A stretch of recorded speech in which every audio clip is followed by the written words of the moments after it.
Hikmat di dalam hidup ini, saudara, bukan saja diperlukan pada saat kita menghadapi sebuah masalah.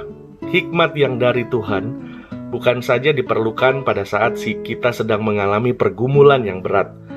Namun hikmat yang dari Tuhan sangat dibutuhkan di dalam setiap hari, setiap saat kita hidup. Karena hikmat yang daripada Tuhan juga diperlukan agar supaya kita dapat menjadi kaki dan tangan Kristus, agar kita juga dapat menjadi garam dan terang. Selamat datang di T180. Saudara, pada saat ini saya mau mengajak saudara untuk mendengarkan sebuah kesaksian dari seorang bapak yang akan membagikan kesaksian hidupnya mengenai hikmat yang beliau peroleh pada saat beliau ada di tempat pekerjaan, dan bagaimana saudara akan menikmati kesaksian ini dan mendapati bahwa hikmat juga akan menolong kita menjadi terang dan garam, bahkan akan menolong kehidupan orang lain. Saya harap kita semua akan diberkati melalui kesaksian daripada Pak Samuel Gosal. Selamat pagi saudara-saudara. Pada hari ini saya akan share sedikit tentang Amsal yang Pastor Semi bawa di dalam T180.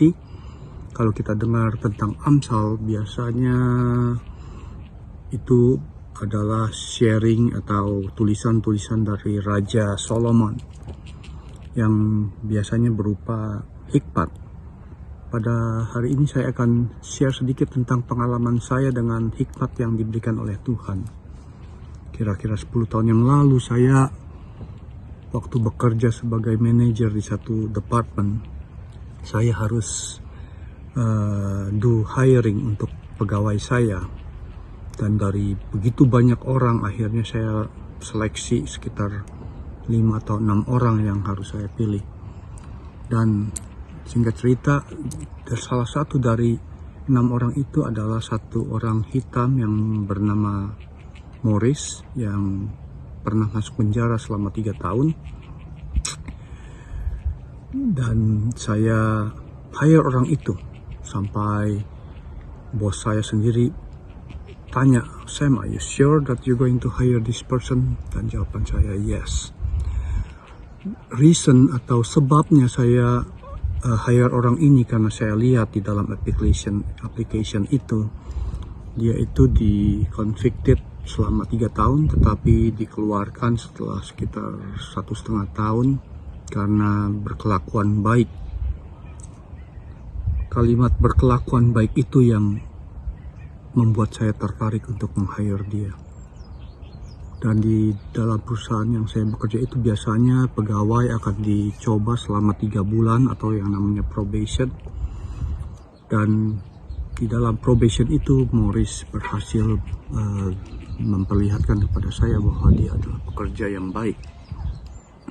Setelah 3 bulan itu saya panggil Morris untuk interview dia kembali untuk ambil decision untuk menjadikan dia full-time employee.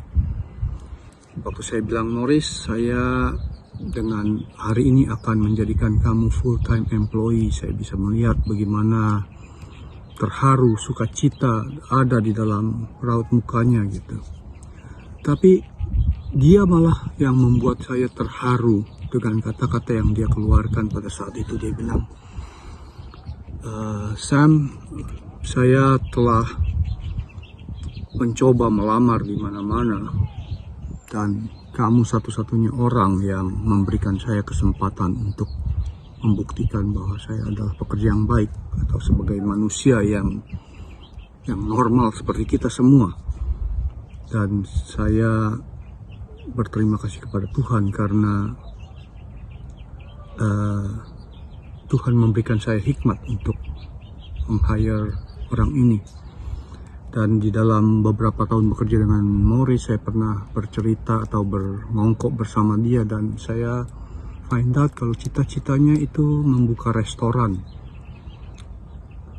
Setelah saya meninggalkan perusahaan itu, saya tetap contact with Morris dan saya find out kalau Morris itu telah berhasil membuka restorannya di Inland Empire.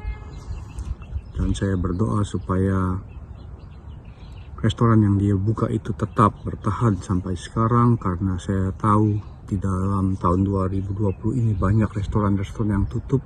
Mudah-mudahan Morris tetap bertahan di dalam bisnisnya. Terima kasih saudara-saudara. Have a good day. God bless you all.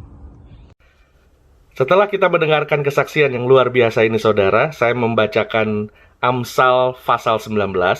Amsal pasal 19 ayat yang ke-11 berkata, akal budi membuat seseorang panjang sabar, dan orang itu dipuji karena memaafkan pelanggaran. Sekali lagi, akal budi membuat orang panjang sabar, dan orang itu dipuji karena memaafkan pelanggaran.